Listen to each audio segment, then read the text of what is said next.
محمدا صلى الله عليه وسلم عبد الله ورسوله الذي أرسله بالحق بشيرا ونذيرا وداعيا إلى الله بإذنه وسراجا منيرا فقد قال الله تعالى في كلامه المجيد وفي فرقانه الحميد সবাই কোরআনুল কারীম থেকে আওয়াজ করে বলুন আউযু বিল্লাহি মিনাশ শাইতানির রাজীম বিসমিল্লাহির রাহমানির রহিম وإذا سألك عبادي عني فإني قريب أجيب دعوة الداعي إذا دعان فقد قال الله تعالى في شان حبيبه مخبرا وآمرا إن الله وملائكته يصلون على النبي يا أيها الذين آمنوا صلوا عليه وسلموا تسليما اللهم صل على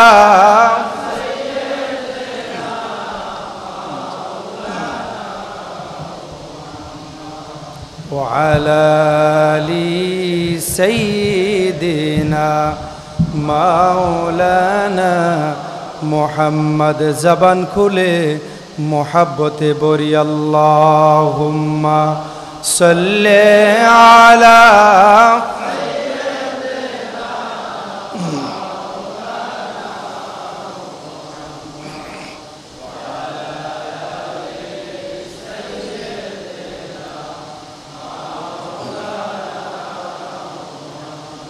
मीठा मीठा प्यारा प्यारा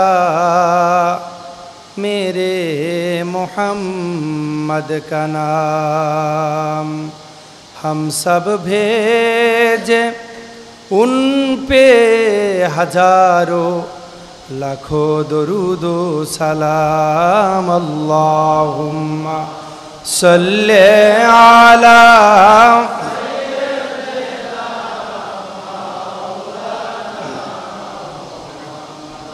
वअला आली सय्यिदिना मौलाना मुहम्मद ভাইরা আমার জীবনে যতগুলো গুনাহ করেছেন অন্তরে কালিমা লেপন হয়ে গিয়েছে অন্তরের কালিমা দূর করার জন্য রব্বুল আলামিনকে বেশি বেশি ডাকতে হবে জীবনে যত অন্তরে ময়লা আবর্জনা ডিপ্রেশন হতাশা সব ধরনের সব অন্তরের ময়লা গুনাহ দূর করার জন্য প্রতি জুমাবার আমরা কিছু সময় আল্লাহর জিকির করি আসুন মন ভরে মন প্রাণ উজাড় করে গুনাহের কথা স্মরণ করে কিছু সময় জিকির করি আল্লাহ পাক আপনার জিন্দেগীর সব গুনাহ মাফ করে দিবেন বলেন সুবহানাল্লাহ এজন্য কেউ জবান বন্ধ রাখবেন না উঁচু কণ্ঠে আল্লাহকে স্মরণ করুন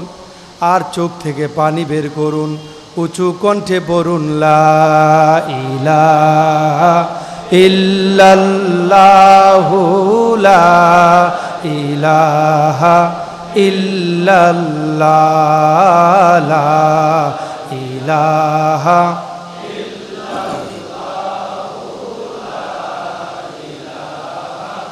ইল্লাল্লাহ লা ইলাহা ইল্লাল্লাহু লা ইলাহা ইল্লাল্লাহ লা ইলাহা ইল্লাল্লাহু লা ইলাহা হাসবি রব্বি জাল্লাল্লাহু মা ফি কলবি গায়রুল্লাহ নূর মুহাম্মদ সাল্লাল্লাহু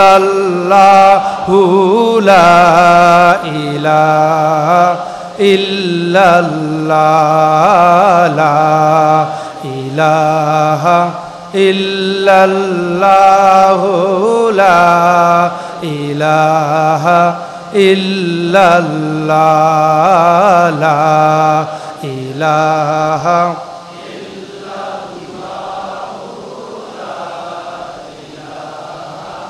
ইল্লাল্লাহ লা ইলাহা ইল্লাল্লাহু লা ইলাহা সুবহানাল্লাহ ওয়ালহামদুলিল্লাহ লা ইলাহা ইল্লাল্লাহ সুবহানাল্লাহ walhamdulillah la ilaha illallah la ilaha illallah la ilaha illallah subhanallah walhamdulillah la ilaha illallah subhanallah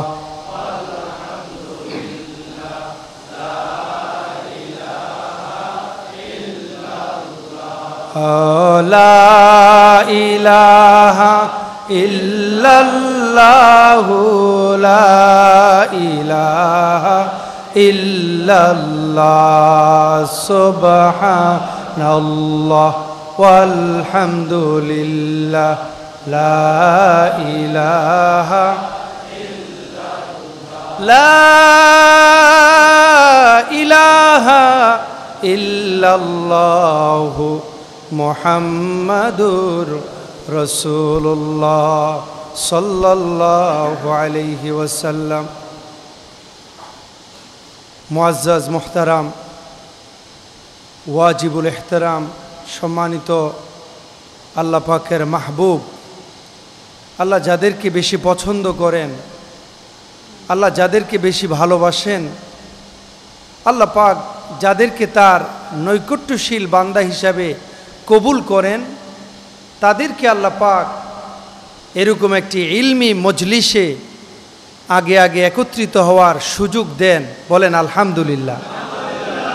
তো আমরা এই কথা নিশ্চিতভাবেই বলতে পারি যে আমার গুনাহ থাকতে পারে, আমার পাপ থাকতে পারে, আমার গুনাহ আকাশ সম হতে পারে, মরুভূমির বালির পরিমাণ হতে পারে, সমুদ্রের ফেনা পরিমাণ হতে পারে, কিন্তু এটা নিশ্চিত আজকের একটি ইলমি মজলিসে পবিত্র জুমা মোবারকে আল্লাহ যে একত্রিত করেছেন আগে আগে কিছু ইলম, কিছু কোরআন এবং সুন্নাহর দ্বীনি কথা শিখার জন্য, তার মানে এটা নিশ্চিত যে আল্লাহ আমাকে বেশি পছন্দ করেন। কি বলেন, ঠিক কি না? তো যেহেতু আল্লাহ পছন্দ করেছেন এজন্য একবার শুকরিয়া আদায় করে সূচনাতেই আসুন মহান মালিককে একটু সন্তুষ্ট করে একটু উঁচু কণ্ঠে বলি আলহামদুলিল্লাহ। সাথে সাথে দরুদ আর সালাম সেই হাবিবে পাকের উপর যিনি আল্লাহ পাককে পাওয়ার জন্য যত পদ্ধতি প্রয়োজন তিনি তার জিন্দিগিতে এই উম্মতে মুহাম্মাদিকে সেই পদ্ধতি তিনি আমাদেরকে শিক্ষা দিয়েছেন। আসুন ১৫০০ বছর আগে যিনি পর্দা করেছেন সেই হাবিবের উপর, হায়াতুন নবীর উপর একবার দরুদ ও সালাম উঁচু কণ্ঠে পাঠিয়ে পড়ি সাল্লাল্লাহু আলাইহি ওয়াসাল্লাম।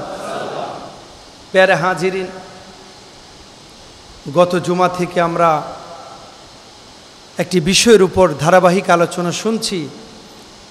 আল্লাহ পাক কোরআনুল কারীমে বলছেন, যে আয়াতকে আবর্তন করে আমরা আয়াত শুনব, সে আয়াতটি আল্লাহ পাক বলছেন, ওয়া ইদা সাআলাকা ইবাদি আন্নি ফাইন্নি করিব উজিবু দাওয়াতাদ দা ইদা দাআন। ওগো হাবিব, আমার উম্মতেরা যদি, আমার বান্দারা যদি আপনার কাছে আমি আল্লাহ সম্পর্কে জিজ্ঞেস করে, তাহলে আপনি তাদেরকে বলে দিন, ফাইন্নি করিব, আমি তাদের নিকটে রয়েছি। যদি তারা আমার কাছে চায়, আমি তাদের ডাকে সাড়া দিয়ে দিব। সুবহানাল্লাহ পড়বেন না? একজন রব এত সুন্দর কথা তার বান্দাকে বলেছেন যে রব্বুল আলামিন তিনি সব সময় আমাদের কাছেই থাকেন।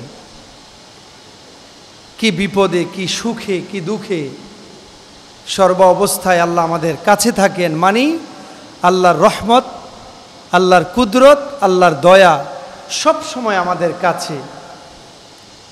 এজন্য যারা আল্লাহকে বিশ্বাস করে, যারা আমরা নিজেদেরকে আস্তিক বলে দাবি করি, আল্লাহর সর্বশক্তিমান এ কথা বলি, তাদের আর বিচলিত হওয়ার, ভয় পাওয়ার কিছুই নেই। কারণ আল্লাহ আমাদের কাছে। জোরে বলেন, আল্লাহ কোথায়? কত কাছে? মুফাসসিরিনে কেরাম তাফসির করতে গিয়ে তারা হাদিস নকল করেছেন, বলেছেন আল্লাহ যে বলেছেন আল্লাহর দয়া রহমত কাছে, কত কাছে? আপনারা ইতিমধ্যেই জেনেছেন আল্লাহ কত কাছে। মানুষের এই চেহারার সবচেয়ে কাছের জায়গাটির নাম হচ্ছে দুই পাশে দুটি শাহরগ। এই শাহরগ দুটি যত কাছে, আল্লাহর রহমত বান্দার কাছে তার চাইতেও বেশি নিকটে। বলেন সুবহানাল্লাহ। এই জন্য বান্দা বিপদে পড়ে যাবে, বান্দার কোনো প্রয়োজন হবে, আমরা তো আল্লাহ পাকের গোলাম, আমরা তাকে সেজদা করি।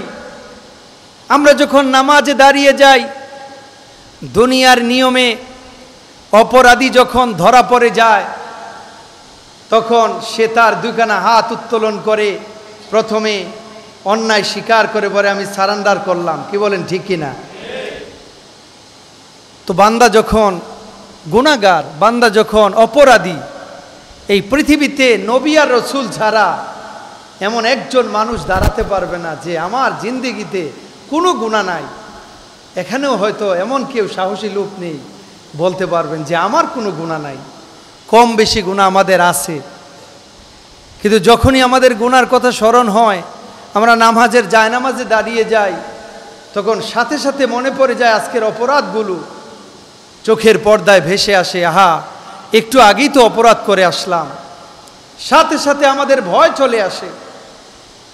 যখন বান্দা তার এই গুনার কথা স্মরণ হয়, তখন নামাজের জায়নামাজে দাঁড়িয়ে দুখানা হাত কান পর্যন্ত উঠে একথা সাক্ষী দেয়, মাবুদ আমি প্রথমেই তোমার কাছে সারেন্ডার করলাম, আমি অপরাধী।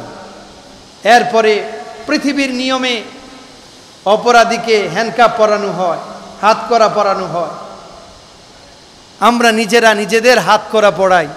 এভাবে হাত দুখানা যখন ধরি, এই আঙ্গুল দিয়ে আমরা বেড়ি পড়িয়ে দেই, মাবুদ আমার চাইতে অপরাধী এই পৃথিবীতে আর কেউ নাই, আমি সারেন্ডার করলাম, হাতে করাও পড়লাম, এবার তোমার যা মন চায় তা করো, কিন্তু মাবুদ আমার একটা আবেদন, তুমি আমারে মাফ করে দাও। কি বলেন, ঠিক কিনা?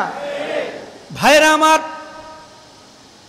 বান্দা যখন অপরাধ করে, বান্দা যখন গুনাহ করে, বান্দার গুনার পরিমাণ যখন পাহাড় সম হয়ে যায়, বান্দার গুনার পরিমাণ সমুদ্রের ফেনা পরিমাণ হয়ে যায়, বান্দার গুনার পরিমাণ যখন মরুভূমির বালি পরিমাণ হয়ে যায়, বান্দা যাওয়ার আর কোনো জায়গা থাকে না।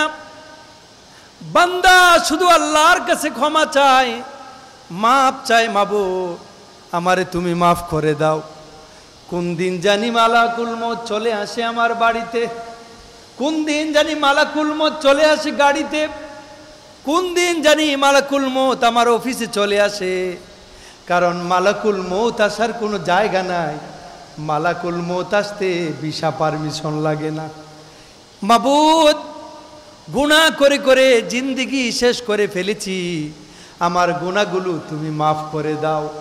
এই কথা যখন বান্দা বলে, চোখ থেকে পানিটা নাকের ডগায় আসার আগেই অন্তর ভরা বান্দার যখন রোনা জারি থাকে, কান্না থাকে, রব্বুল আলামিন সাথে সাথে ওই বিশাল বড় গুনাহগার বান্দাকে আল্লাহ নিষ্পাপ মাসুম বেগুনা করে আল্লাহ পাক তাকে কবুল করে নেয়। এই জন্য ভাইয়ের আমার, আল্লাহর কাছে বেশি বেশি রোনা জারি করা, বেশি বেশি গুনাহ মাপ চাওয়া, এটা হচ্ছে মুমিনের স্বভাব। যে অপরাধী তার স্বভাব হচ্ছে তার গুনাহগুলোকে স্মরণ করা। ভাইয়ের আমার, উদউনি আস্তাজিব লাকুম, আল্লাহ বলেছেন তোমার পাপ হয়েছে, তোমার গুনাহ হয়েছে, আমি তো তোমাকে বলিনি যে গুনাহ করলে তোমাকে আমি মাফ করব না, বরং বান্দা যে গুনাহ বেশি করে আমি শুধু তার দিকে চেয়ে থাকি যে সেনি কোনো অনুতপ্ত হয়ে আমার কাছে দোয়া করে, দোয়া করতে দেরি, গুনাহগারের দোয়া আমি কবুল করতে দেরি হই না। সুবহানাল্লাহ। ভাইয়েরা আমার, দুনিয়ার একটা ছোট্ট নিয়ম দেখেন, যেই ছেলেটি, যেই সন্তানটি অসুস্থ, ছোট্ট একটা সুস্থ বাচ্চা আর একটি অসুস্থ বাচ্চা, একজন মা যখন লালন পালন করে সব সময় দুইজন বাচ্চার প্রতি মায়ের খেয়াল থাকে ঠিক, কিন্তু অসুস্থ বাচ্চাটা যে তার প্রতি মায়ের একটু নজরটা বেশি থাকে, কারণ অসুস্থ তার কি প্রয়োজন সে তো অনেক সময় চাইতে পারে না। ভাইরা আমার, এজন্য সুস্থ বাচ্চার চাইতে অসুস্থ বাচ্চার কেয়ারটা মা বেশি নেয়। মাবুদ ডাক দিয়ে বলে যে গুনাহ করে করে অসুস্থ হয়ে গেছে, কারণ যার বেশি গুনাহ সে বড় অসুস্থ, সে বড় পাপী, সে বড় গুনাহগার, যার বেশি গুনাহ সে অসুস্থ আল্লাহর কাছে। এজন্য রব্বুল আলামিন মাকে এই দয়াটা দিয়ে দিয়েছেন যে অসুস্থ সন্তানের প্রতি বেশি নজর রাখবে। আল্লাহ বলেন, যে গুনাহগার পাপী আমি নেককার বান্দার চাইতে গুনাহগার বান্দার দিকে বেশি চায়ে থাকি। যে গুনাহগার বান্দা নিয়ে আমারে একটু রব বলে ডাক দেয়, ডাক দেও মাত্র গুনাহগার বান্দা, রব্বুল আলামিন সাথে সাথে গুনাহগার বান্দার জিন্দেগির সব গুনাহ মাফ করে দেয়। সুবহানাল্লাহ। এজন্য আমরা অসুস্থ, যারা গুনাহ করে তারা অসুস্থ। এজন্য গুনাহ করা যে অন্তর, এটা অসুস্থ। এই কল্পকে বলা হয় অসুস্থ কল্প, রুগ্ন কল্প নিয়ে আমরা যারা আছি, আমরা আল্লাহ পাক শুধু তাকিয়ে আছেন, উদউনি আস্তাজিব লাকুম। বান্দা গুনাহ করেছ, তোমার কল্পটা মরে গিয়েছে, অসুস্থ হয়েছ, ভয়ের কিচ্ছু নাই, শুধু আমার কাছে একটা ডাক দিয়ে বলো, মাবুদ জিন্দেগিতে আর গুনাহ করব না। মাবুদ বলে, উদউনি আস্তাজিব লাকুম। বান্দা ডাকতে দেরি, আমি তোমার ডাকে সাড়া দিতে দেরি করব না, জিন্দেগির সব গুনাহ একটা ডাকে আমি মাফ করে দিব। বলেন সুবহানাল্লাহ। ভাইরা আমার, এজন্য আমাদের অন্তর ভরা গুনাহ, আমাদের নেকের পাল্লায় খুব অল্প নেক, কিন্তু গুনার যে পাল্লাটা সেখানে গুনাহ হয়েছে পাহাড় পরিমাণ। এজন্য আল্লাহকে বেশি বেশি ডাকবেন। আল্লাহ পাক শুধু আপনার ডাকের অপেক্ষায় আছে।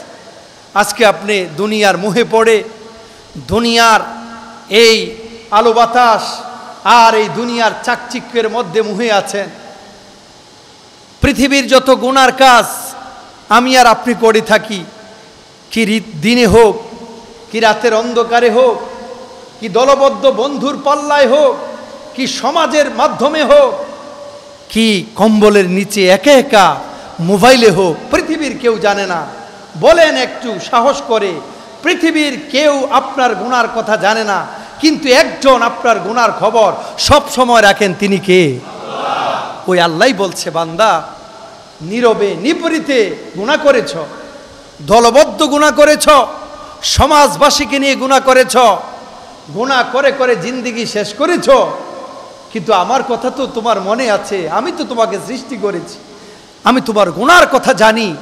কারণ পৃথিবীতে সিসি ক্যামেরায় অনেক কিছু ধরতে পারে, আবার অনেক কিছু ধরতে পারে না, কিন্তু দুই কাঁধে যেই ফেরেশতা তুই দিয়ে দিয়েছি, তুমি যেখানেই যাও তারা তোমার সাথেই যায়। তুমি গুনাহ করতে যাবা তারা যাবে, তুমি পাপ করতে যাবা তারা সেখানে যাবে, তুমি নেক করতে যাবা তারা যাবে, তুমি যাই করো আমার সিসি ক্যামেরা থেকে তুমি রেহাই পাবে না। এজন্য গুনাহ করেন আর নেক করেন, আপনার আমলনামায় লেখা হচ্ছে। ভাইরা আমার, হাদিসে পাকে এসছে, কোনো বান্দা যখন নেক কাজ করার ইচ্ছা পোষণ করে, রব্বুল আলামিন বান্দার প্রতি কত মেহেরবান। নেক কাজটা করে নাই, শুধু নিয়ত করেছে যে জুমার নামাজের পর একজন গরিব মানুষকে আমি 10টি টাকা দান করব, নিয়ত করেছে, কিন্তু কাজটা করে নাই। রব্বুল আলামিন ফেরেশতাদেরকে অর্ডার করলেন, আমার ফেরেশতারা শুনো শুনো, বান্দা শুধু নিয়ত করেছে, এই নিয়তের কারণে তার আমল নামায় একটা নেক দিয়ে দাও। সুবহানাল্লাহ। আপনি শুধু নেকের নিয়ত করবেন, সাথে সাথে আমল নামায় একটা নেক কাজের সওয়াব দিয়ে দিবে। এরপরে রব্বুল আলামিন তিনি ডাক দিয়ে বললেন, যদি বান্দা নেক কাজটা করার নিয়ত করার পর নেক কাজটা করে ফেলেছে, 10টি টাকা দান করে ফেলেছে, 5টি টাকা দান করে ফেলেছে, একজন মানুষকে উপকার করেছে, একজন ভাই তার মায়ের সাথে দ্বন্দ্ব হয়েছে, নিয়ত করেছে জুমার নামাজ পড়ে মাকে ফোন দিব, নেক কাজ, মার খোঁজ খবর নেওয়া, নামাজ শেষে মাকে ফোন দিয়ে খবর নিয়েছে, রব্বুল আলামিন ফেরেশতাকে ডাক দিয়ে বলে, ওই বান্দার নেক কাজটা করার কারণে তার আমল নামায় 10টি নেকি দিয়ে দাও। সুবহানাল্লাহ পড়ে। তার মানে নেক কাজের নিয়ত করলে একটা সওয়াব পাবেন, আমলটা করে ফেললে 10টি।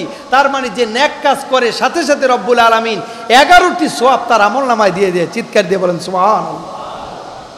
ভাইরা আমার, নবীজি নূর জবান মুবারকে হাদিস, নবীজি বলেন, কোন ব্যক্তি যখন সাইয়্যা কোনো মন্দ কাজের নিয়ত করবে, মাবুদ মেহেরবান, কত বড় দয়ালু, আপনি বদ আমল গুনার কাজের নিয়ত করেছেন, কিন্তু গুনার কাজটা এখনো করেন নাই, মাবুদ বলেন নেক কাজের নিয়ত করলে সওয়াব একটা দিয়ে দেই, উচিত ছিল গুনার কাজের নিয়ত করলে একটা গুনাহ দেওয়া, কিন্তু মাবুদ এত বড় দয়ালু, তিনি বলেন ফেরেশতারা আমার বান্দাকে তুমি সুযোগ দাও, তার গুনাহটা তুমি লিখবে না। ভাইয়েরা আমার, হাদিসে পাকে নবীজি বলেন, যখন বান্দা গুনার কাজটা করে এরপরেও ফেরেশতারা লেখে না, সময় দেয়, সে নিয়ে একটু তওবা করে, এরপরে যখন তওবা করে না, সর্বশেষ রব্বুল আলামিন ঘোষণা করে, 10টা গুনাহ লেখবা না, আমি আমার বান্দারে বড় মায়া করে সৃষ্টি করেছি, তার আমল নামায় শুধু একটা গুনাহ লিখে দাও।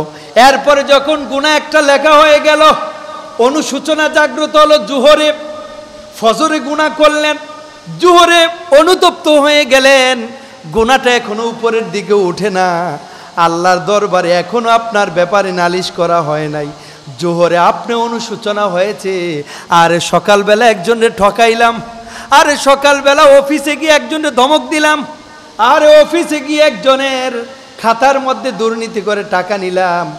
ও অনুশোচনা জাগ্রত হওয়ার সাথে সাথে যখন তওবা করেন, ওই বদ আমল, ওই গুনার যেই আপনার গুনাহ লেখা হয়েছে, রব্বুল আলামিন গুনাহের খাতা থেকে গুনাহটা মুছে দেন। সুবহানাল্লাহ। এই জন্য ভাইয়ের আমার, দোয়া আর দোয়া এটা হচ্ছে মুমিনের অস্ত্র, আর দোয়া ও সিলাহুল মুমিন, মুমিনের অস্ত্র হচ্ছে দোয়া। কারণ মুমিন কোনো ধরনের রাইফেল, কোনো ধরনের বোম দিয়ে সে চলে না, বরং মুমিনের একটা অস্ত্র আছে, সে বাঁচার জন্য যেটা পদ্ধতি ব্যবহার করে, সে শুধু দোয়াই করে, সে ভালো কাজে হোক আর মন্দ কাজে হোক, সে শুধু দোয়া করে, আল্লাহ ভালো কাজে তুমি আরো উন্নতি দান করো, আর মন্দ কাজ থেকে তুমি আমারে বাঁচায় দাও। রব্বুল আলামিন বলেন, এই দোয়ার মাধ্যমে অস্ত্রের মতো কাজ করে সে মন্দ থেকে দূরে থাকে, আর ভালো কাজের মাধ্যমে আল্লাহ তাকে আরো উন্নতি দান করে। বলেন সুবহানাল্লাহ। ভাইরা আমার, রব্বুল আলামিন এই পৃথিবীতে বান্দাকে প্রেরণ করেছেন, গুনাহ হবে তিনি জানেন, কিন্তু গুনাহ থেকে মাফ করার জন্য রব্বুল আলামিন সব পথ তিনি রেডি করে দিয়েছেন, কিন্তু আমরা সেই দিকে খেয়াল করি না। জিন্দেগি চলছে তো চলছে, 20 বছর, 40 বছর, 50 বছর হয়ে যায়, জ্ঞান ফিরে আসে না যে আমাকে গুনাহ থেকে বাঁচতে হবে, আমার স্ত্রীকে গুনাহ থেকে বাঁচাতে হবে, ছেলেটাকে গুনাহ থেকে বাঁচাতে হবে, মেয়েটাকে গুনাহ থেকে বাঁচাতে হবে, সমাজকে বাঁচাতে হবে।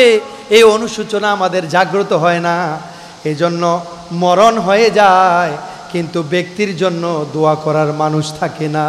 এজন্য আপনি সচেতন হতে হবে ভাইরা আমার। আল্লাহ পাক এজন্যই বলেছেন যে ইদা সালাকা ইবাদি আন্নি ফাইন্নি করিব উজিবু দাওয়াতাদ দাঈ ইদা দান। বান্দা যখন আমার কাছে চাইতে দেরি করে, আমি রব্বুল আলামিন তাকে দিতে দেরি করি না। এজন্য আপনি আল্লাহর কাছে চাইবেন, মাবুদ আমার ছেলেটা কথা শুনছে না, মেয়েটা পর্দায় থাকছে না, অন্যায় কাজ করছে, আল্লাহ তুমি মেহেরবানি করে তাদেরকে ফিরিয়ে আনো। আর রব্বুল আলামিন আমার ঘরে নামাজের ব্যবস্থা কর, রব্বুল আলামিন আমার হালাল ইনকামের ব্যবস্থা করো।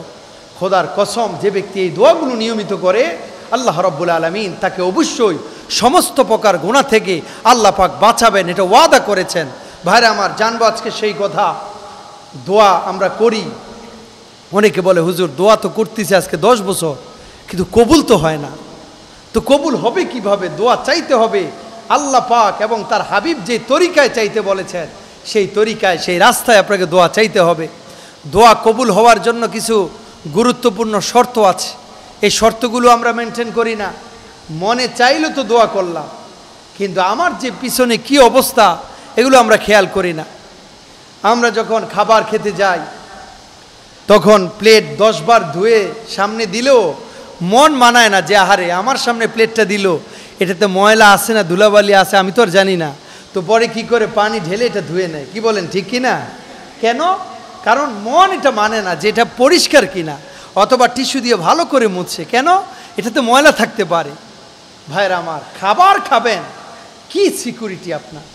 আপনি একটু শুধুমাত্র খাবার খাবেন, আপনি কি পবিত্রতা, কি সুন্দর করে প্লেটটাকে ঝকঝক করে ধুয়ে আপনাকে মাত্র ওয়েটার বা আপনার ঘরে ধুয়ে আপনার সামনে দিয়েছে, আপনার বিশ্বাস হচ্ছে না, মানে মনে হচ্ছে কিছু না কিছু আছে। কেন? কারণ আপনি তো ধুন নাই।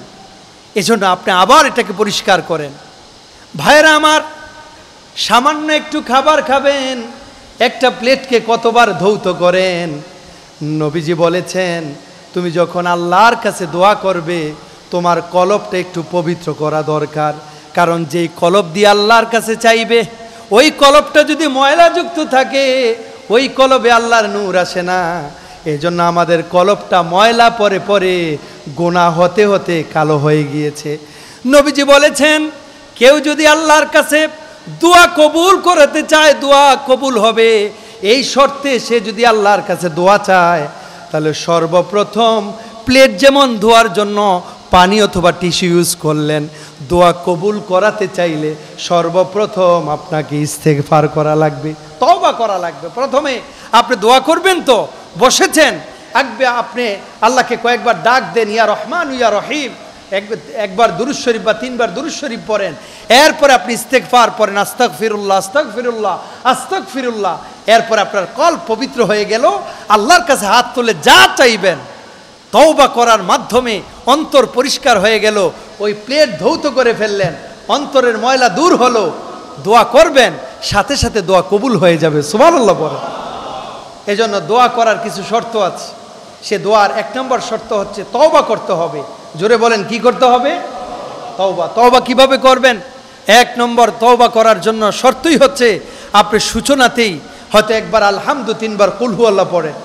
না হলে আপনার সময় কম, আপনি আল্লাহকে ইয়া রহমান ইয়া রহিম বলে ডাক দেন। ছোট্ট একটা দুরূদ শরীফ পড়েন সাল্লাল্লাহু আলাইহি ওয়াসাল্লাম। পড়ে আপনি ইস্তেগফার পড়েন, আস্তাগফিরুল্লাহ আস্তাগফিরুল্লাহ আস্তাগফিরুল্লাহ। যদি সময় থাকে এটাকে দীর্ঘ করেন, আস্তাগফিরুল্লাহ রাব্বি মিন কুল্লি যামবি ওয়া আতুবু ইলাইহি লা হাওলা ওয়ালা কুওয়াতা ইল্লা বিল্লাহিল আলিয়্যিল আযীম। এটা পড়ে আল্লাহর কাছে দোয়া করুন। এই দোয়া কবুলের পূর্ব শর্তই হলো তওবা করতে হবে। এজন্য ভাইরা দোয়া তো করবেন, দোয়া তো কত বছর ধরেই করেন, কবুল তো হয় না। এর কারণ কি জানেন? কারণ অন্তরে তো ময়লা, অন্তরে তো গুনাহ করে করে অন্তর কালো হয়ে গেছে। এই অন্তর দিয়ে দোয়া করলে আল্লাহ পবিত্র।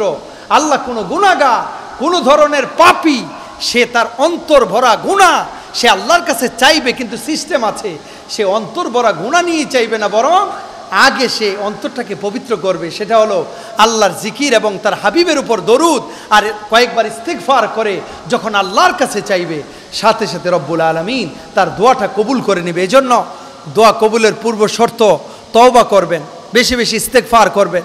যেখানে আছেন নামাজ শেষ, ফরজ নামাজের পর বসে আছেন তো আপনি 7 বার ইস্তেগফার পড়ুন, সাথে সাথে রব্বুল আলামিন আপনার নামাজ হয়, কিন্তু আল্লাহ দেয় না।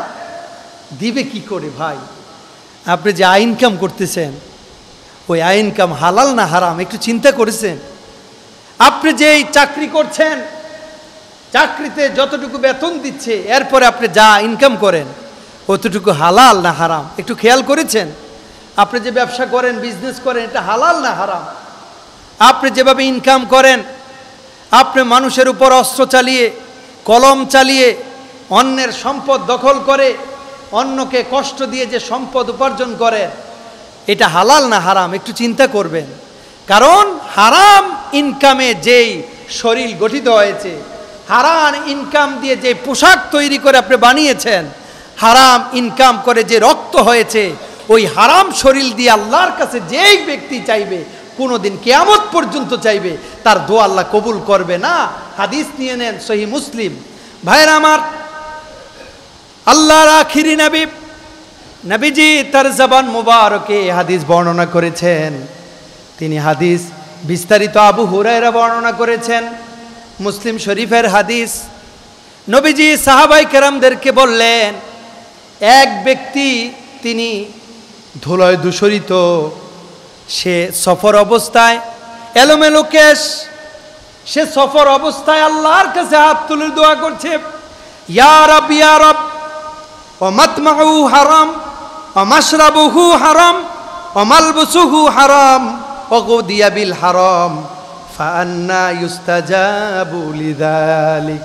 নবীজি বললেন, ওই ব্যক্তি সফর অবস্থায়, এলোমেলো অবস্থায়, ওই ব্যক্তি ধুলোয় দূষিত হয়ে হাত দুখানা উপরে উঠিয়ে ইয়া রব ইয়া রব, হে আল্লাহ হে আল্লাহ হে রহমান বলে ডাক দিচ্ছে, দোয়া করছে। আল্লাহ তার দোয়া কবুল করে না। কারণ কি? নবীজি বলেন, ওমাতমাউ হারাম, সে যে খাবার খায় ওই খাবারটা হারাম ইনকাম দিয়ে। ওই ব্যক্তি ওয়ামাশরাবু হারাম, সে যে পানি খায় ওই পানিটা হারাম ইনকাম দিয়ে। ওয়ামালবাসুহু হারাম, সে যে পোশাক পরে ওই পোশাকটা হারাম ইনকাম দিয়ে। এরপরে বলেছেন অগুদিয়া বিল হারাম, পুরাটা জিন্দিগি সে হারামের উপর অতিবাহিত করলো। নবী বলেন, ফাআন্না ইউস্তাজাবু লিযালিক, ওই ব্যক্তি কিয়ামত পর্যন্ত দোয়া করবে, তার দোয়া তো আল্লাহ কবুল করবে না। এজন্য ভাইয়েরা, আপনি যদি হারাম ইনকাম করে, হারাম খাবার খান, হারাম পানি খান, হারাম পোশাক পরেন, বিবিরে হারাম টাকা দিয়ে স্বর্ণ গয়না কিনে দেন, সন্তানরে হারাম ইনকাম দিয়ে লেখাপড়া করান, কিয়ামত পর্যন্ত দোয়া করবেন। খোদার কসম করে বলি, নবী বলে কিয়ামত পর্যন্ত শুধু দোয়া করবে, এটা শুধু অনর্থই দোয়া হবে, তোমার দোয়া আল্লাহ কবুল করবে না। এজন্য দোয়া কবুলের অন্যতম শর্ত হালাল উপার্জন। তাহলে আমাকে বলেন, আমরা হারাম চাই না হালাল চাই? হালাল যদি চান, অল্পতেই তুষ্ট থাকেন, অল্পই আল্লাহ বরকত দিয়ে আপনাকে পরিপূর্ণ করে দিবেন। কারণ হালালে বরকত আছে। হালালে কি আছে? আর হারামে শুধু আছে অশান্তি।